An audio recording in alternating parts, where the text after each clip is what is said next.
Shalom jemaat Tuhan, selamat pagi. Tuhan menyertai kita. Kita masih terus belajar tentang perkenanan Tuhan di dalam kehidupan kita. Kita belajar dengan topik hari ini, perkenanan dan penyertaan Tuhan di dalam hidup kita. Saya percaya bahwa kunci sukses, kunci keberhasilan hidup kita adalah jikalau kita diperkenan oleh Tuhan. Karena apapun yang kita lakukan, kalau Tuhan tidak berkenan, maka segala usaha kita akan menjadi sia-sia. Sebutkan persembahan daripada Kain ketika Tuhan tidak berkenan, Kain ditolak. Ya, sebagus apapun menurut Kain, sehebat apapun persembahannya, tetapi tanpa perkenanan Tuhan, persembahan Kain itu tidak ada gunanya.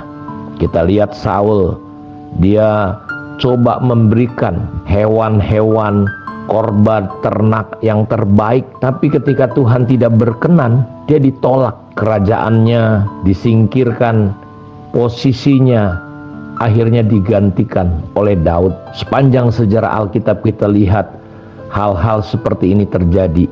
Semua usaha yang dilakukan yang terbaik untuk Tuhan, tapi kalau Tuhan tidak berkenan, maka semuanya menjadi sia-sia dan tidak ada artinya.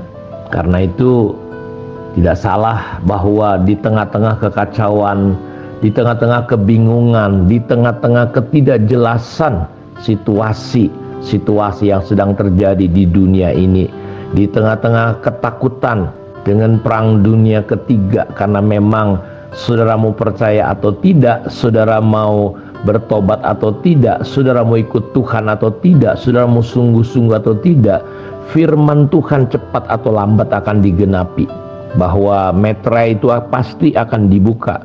1, 2, 3, 4, 5, 6, 7. Ketika meterai ke-7 dibuka, ada 7 sangkakala yang akan ditiup. Sangkakala pertama, kedua, ketiga, keempat, kelima, keenam, ke-7. Dan sangkakala ke-7, Bapak Ibu tahu, ada 7 bokor murka Allah. Maka malaikat akan menuangkan bokor yang pertama, bokor yang kelima, keenam, ke-7. Kita akan melihat cawan murka Allah itu melanda seluruh dunia. Gempa bumi yang terjadi, hal-hal yang menakutkan, mengerikan. Karena itu kita perlu menyiapkan diri kita di tengah-tengah situasi yang tidak jelas ini. Kita perlu fokus bukan kepada masalah, persoalan. Kita tidak fokus kepada kesalahan orang. Banyak orang hari ini begitu fokus kepada persoalan, begitu fokus kepada masalah, begitu fokus kepada kesalahan manusia. Kita perlu fokus hidup di dalam perkenanan Allah. Jadi jangan fokus ya kepada hal-hal yang lain di tengah-tengah situasi di mana Tuhan akan segera datang. Tapi kita perlu membangun dan kita perlu fokus dengan kehidupan yang berkenan kepada Allah. Jangan biarkan situasi, jangan biarkan keadaan dan kondisi menyeret kita keluar dari hidup yang berkenan kepada Allah. Kita sudah belajar bahwa berkenan kepada Allah itu artinya Allah setuju dengan kita, Allah mendukung kita, Allah mensupport kita, Allah sepakat dengan kita. Karena itu apa yang dimaksud dengan perkenanan Tuhan? Jadi berkenan kepada Tuhan itu sama dengan anugerah, favor, keberuntungan, anugerah Tuhan. Ya, jadi perkenanan Tuhan adalah di mana Allah mengarahkan wajahnya kepada kita semua dan dia melimpahkan segala sesuatu yang ada di dalam dirinya kepada kita. Sekali lagi saya ulang, perkenanan Tuhan adalah sebuah keberuntungan untuk kita.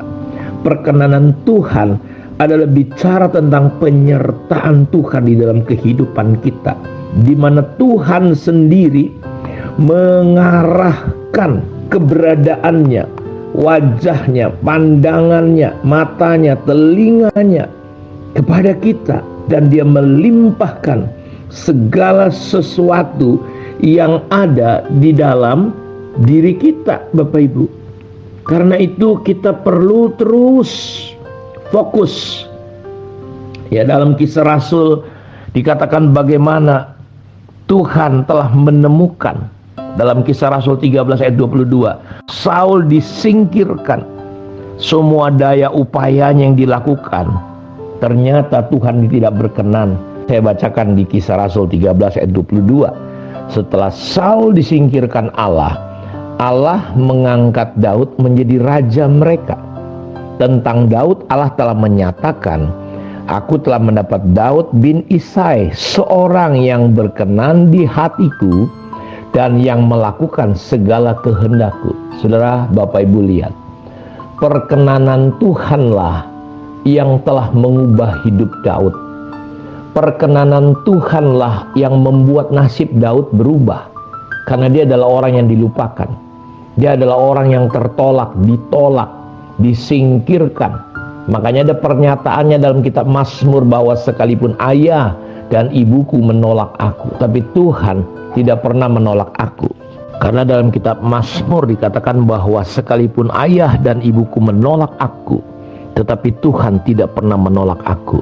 Kita sama-sama tahu ketika Tuhan memerintahkan Samuel menetapkan seorang raja. Ketika dia datang di tengah-tengah keluarga Isai, maka abang-abangnya Daud disuruh lewat di depan Samuel dan tidak ada satupun yang berkenan kepada Tuhan. Waktu itu Samuel berkata bahwa di sini Tuhan telah menetapkan satu orang. Samuel berpikir, oh ini dia orangnya. Tapi Tuhan bilang bukan. Lewat lagi abang Daud, bukan. Sampai akhirnya semua anak laki-laki Isai tidak ada lagi yang bisa di situ karena di rumah itu sudah semua dipanggil. Tapi tiba-tiba Isai teringat, ada satu lagi putraku. Dia ada di padang gurun sedang menggembalakan domba. Coba Bapak Ibu bisa bayangin bagaimana seorang anak dilupakan oleh keluarganya sendiri. Ada beberapa penafsiran mungkin karena Isai sudah punya banyak anak laki-laki. Daud mungkin diharapkan jadi anak perempuan, tapi ternyata yang datang juga laki-laki. Lihat, dia dibuang. Dia cuma menggembalakan 2 ekor atau 3 ekor domba. Dan dia harus berhadapan dengan beruang, dengan singa. Dia harus bela dengan nyawanya domba-domba yang dipercayakan kepada dia. Papahnya mempercayakan kepada dia untuk bertanggung jawab. Dan dia seorang yang bertanggung jawab, kita lihat. Dia bela, dia jaga domba-domba ini. Bapak Ibu bisa bayangkan nasib seperti orang kayak Daud ini. Tapi kita melihat ada perkenanan Tuhan di atas hidup daripada Daud.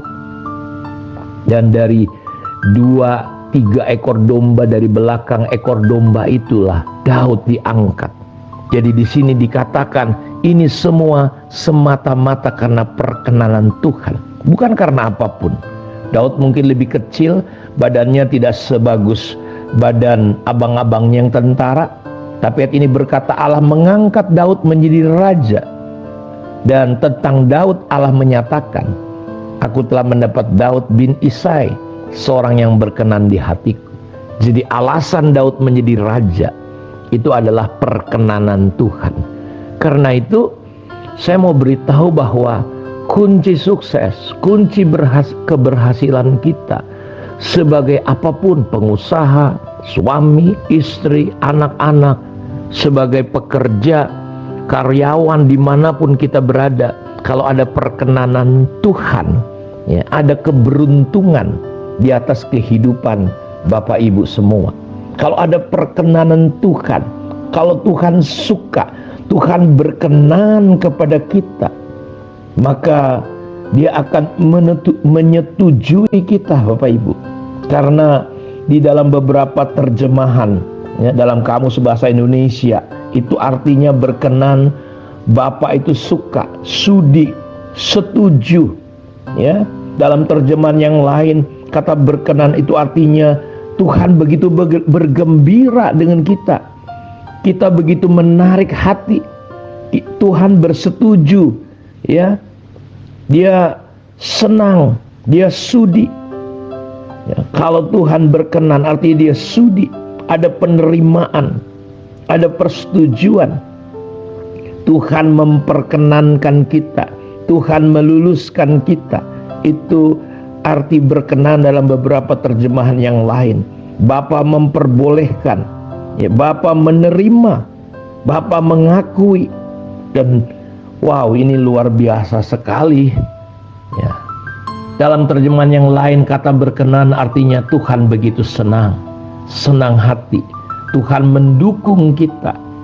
Dan tahukah Bapak Ibu bahwa di dalam kitab, ya, kitab Bilangan, salah satu hal yang Tuhan katakan kepada Musa untuk itu dilakukan kepada orang Israel dalam Bilangan 6 ayat 22-27, ucapan berkat yang diperintahkan Tuhan kepada Musa untuk disampaikan kepada umatnya. Saya bacakan dalam Bilangan 6 ayat 22-27. Tuhan berfirman kepada Musa, berbicaralah kepada Harun dan anak-anaknya, beginilah harus kamu memberkati orang Israel. Katakanlah kepada mereka, Tuhan memberkati engkau dan melindungi engkau. Tuhan menyinari engkau dengan wajahnya dan memberi engkau kasih karunia. Tuhan menghadapkan wajahnya kepadamu dan memberi engkau damai sejahtera. Demikianlah harus mereka meletakkan namaku atas orang Israel, maka aku akan memberkati mereka. Karena itu, seperti yang saya katakan di awal, perkenanan Tuhan adalah keberuntungan, adalah penyertaan Tuhan secara utuh untuk kehidupan kita. Dan ini yang kita butuhkan hari-hari ini di akhir zaman. Tuhan, perkenanan Tuhan adalah di mana Allah mengarahkan wajahnya kepada kita dan melimpahkan segala sesuatu yang ada dalam dirinya kepada kita, seperti berkat yang diperintahkan oleh Tuhan kepada Musa supaya Harun memberkati orang Israel. Ya, Tuhan menghadapkan wajahnya kepada umatnya. Tuhan memberkati, melindungi. Saya nggak bisa bayangkan kalau kitab Bilangan pasal 6 ayat 22-27 ini terjadi dalam hidup kita, rumah tangga kita, bisnis usaha kita, bahkan di tengah kesulitan sekalipun. Kalau Tuhan menyertai kita, kita lihat ketika Elia di tepi sungai Kerit, ya, dalam situasi kelaparan 3,5 tahun, ada perkenanan Tuhan atas hidupnya.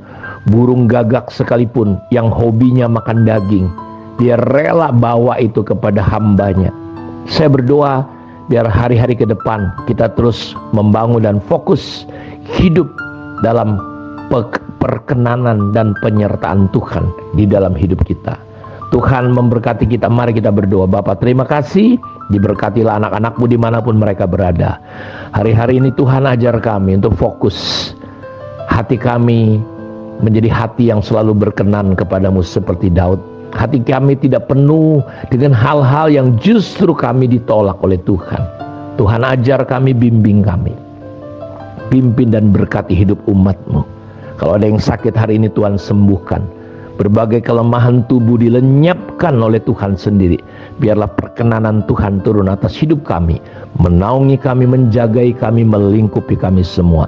Sehingga usaha pekerjaan umat-Mu dimanapun mereka berada, ada kekuatan, ada keberhasilan, karena Tuhan yang membuat semuanya. Terpujilah Engkau Bapa, di dalam nama Tuhan Yesus kami berdoa, kami bersyukur kepadamu. Amin. Tuhan memberkati kita semua. Shalom.